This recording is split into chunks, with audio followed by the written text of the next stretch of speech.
Chers amis, bonjour.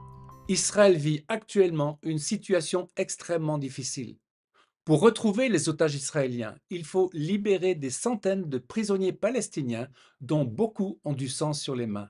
C'est une situation moralement intenable. Depuis plus d'un an, Israël se bat sur plusieurs fronts pour tenter de détruire le terrorisme à ses frontières et en Judée-Samarie. En tant que croyants bibliques, sachant que le peuple juif est toujours le peuple de Dieu, nous ne pouvons que prier et être de tout cœur avec eux. Consolez, consolez mon peuple, dit l'Éternel. Nous vivons les temps de la fin. Dans cette vidéo, nous voulons essayer de discerner les choses. Selon un mot en hébreu, ad matai, jusqu'à quand, Seigneur? Le psalmiste a crié à Dieu de cette façon. C'est une question que nous devons nous-mêmes nous poser, tant les événements sont difficiles. Psaume 74, 10. Jusqu'à quand, ô Dieu, l'oppresseur outragera-t-il? L'ennemi méprisera-t-il sans cesse ton nom? Pourquoi retires-tu ta main et ta droite? Sors-la de ton sein, détruis. Considérez la prophétie. L'apôtre Pierre nous exhorte à étudier les prophéties, à vérifier dans quel temps nous vivons. Notre temps n'est pas tellement différent des temps apostoliques. L'Empire romain était hostile à la vie chrétienne comme actuellement. La morale était pervertie. Les disciples attendaient la venue du Messie glorieux. 2 Pierre 1, 19. Nous tenons pour d'autant plus certaine la parole prophétique, à laquelle vous faites bien de prêter attention, comme à une lampe qui brille dans un lieu obscur, jusqu'à ce que le jour vienne apparaître et que l'étoile du matin se lève dans vos cœurs.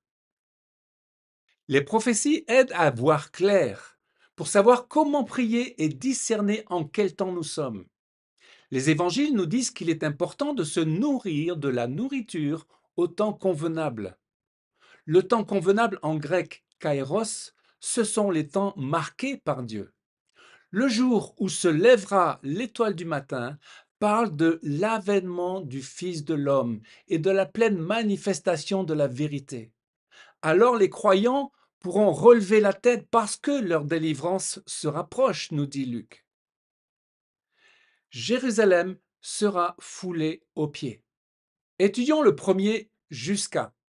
Jésus nous a donné un signe précis. Lorsque vous verrez le figuier reverdir, alors une génération ne passera pas avant que tout cela n'arrive. La création de l'État hébreu, après 2000 ans d'exil, est le signe par excellence. Luc 21, 24. Jérusalem sera foulée aux pieds par les nations, jusqu'à ce que les temps des nations soient accomplis. Durant 2000 ans, la ville de David, Jérusalem, a été foulée aux pieds, piétinée par différents empires, dont les chrétiens. L'Empire ottoman a occupé la terre d'Israël durant 400 ans, de 1517 à 1917. En décembre 1917, le général chrétien Allenby a libéré Jérusalem des Turcs ottomans. Et 50 ans après, c'est-à-dire un jubilé, lors de la guerre des 6 jours en juin 67, les para-israéliens ont libéré Jérusalem de l'occupation jordanienne. Cet événement marque la fin du temps des nations. Durant 2000 ans, les nations ont connu le temps de l'Église, mais désormais Dieu a son regard sur Israël qui doit confronter les nations. Zacharie 12, verset 1. Voici, je ferai de Jérusalem une coupe d'étourdissement pour tous les peuples d'alentour. En ce jour-là, je ferai de Jérusalem une pierre pesante pour tous les peuples. Tous ceux qui la soulèveront seront meurtris, et toutes les nations de la terre s'assembleront contre elle. La plénitude des nations. Le deuxième jusqu'à. Jérusalem rend fou les Arabes musulmans autour d'Israël. C'est la coupe d'étourdissement. Actuellement, la haine antisémite est répandue dans le monde entier, mais visible particulièrement dans le monde musulman. De même, pour les nations et l'ONU, Jérusalem est une pierre trop lourde à porter, et les nations qui ne bénissent pas Israël sont meurtries. Israël est un mystère, et comme le dit l'apôtre Paul, nous ne devons pas l'ignorer. Romains 11, 25.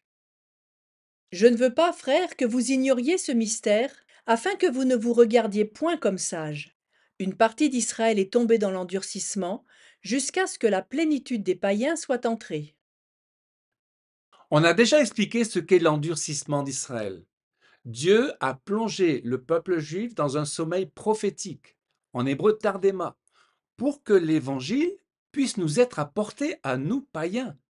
La compréhension du mystère évite d'accuser le peuple juif qui n'a pas accepté Jésus.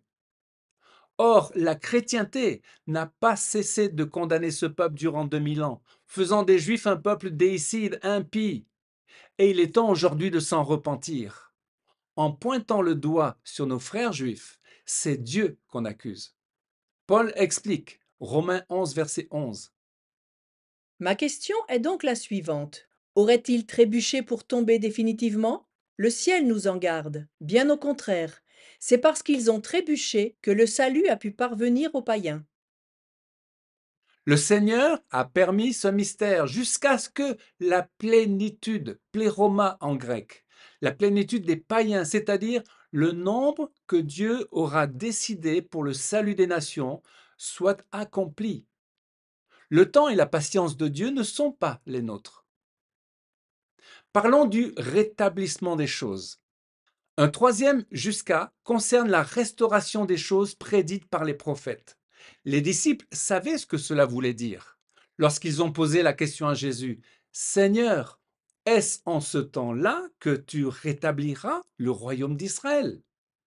Ce rétablissement parle de la restauration d'Israël sur sa terre et celle de la théocratie par le règne du fils de David. Acte 3, 21.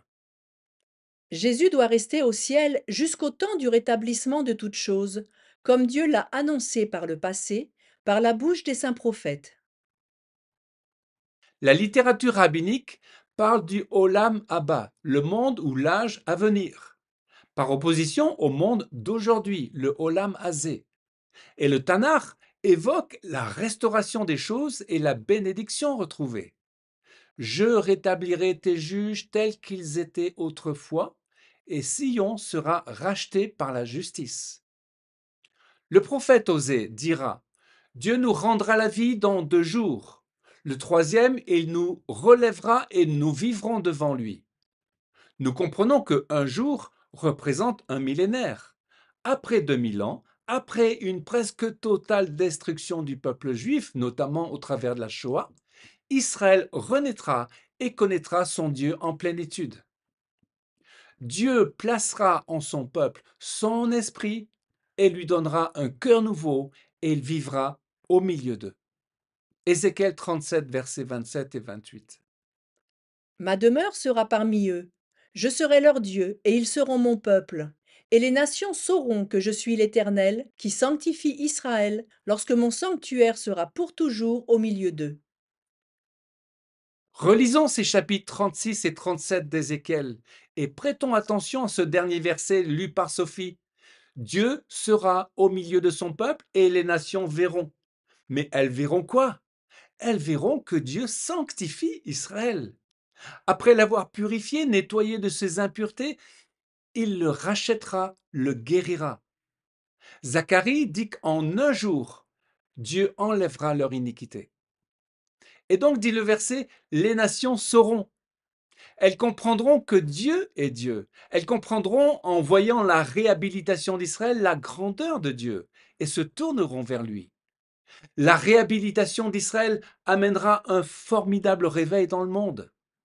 Comme disent les prophètes Ésaïe et Habakkuk, la terre sera remplie de la connaissance de l'Éternel, comme le fond des mers par les eaux qui les couvrent. En 5 versets, Ésaïe 40 résume parfaitement les choses. Consolez, consolez mon peuple, ils ont suffisamment payé. Préparez le chemin, ôtez les pierres, aplanissez les montagnes. Alors, la gloire de Dieu sera révélée et au même instant, toute chair la verra. Quand le Messie posera ses pieds à Jérusalem, les amis, le monde entier le verra. N'est-ce pas glorieux? Vivons dans cette espérance. Amen. Chers amis, à une prochaine fois pour une nouvelle vidéo en direct de Jérusalem.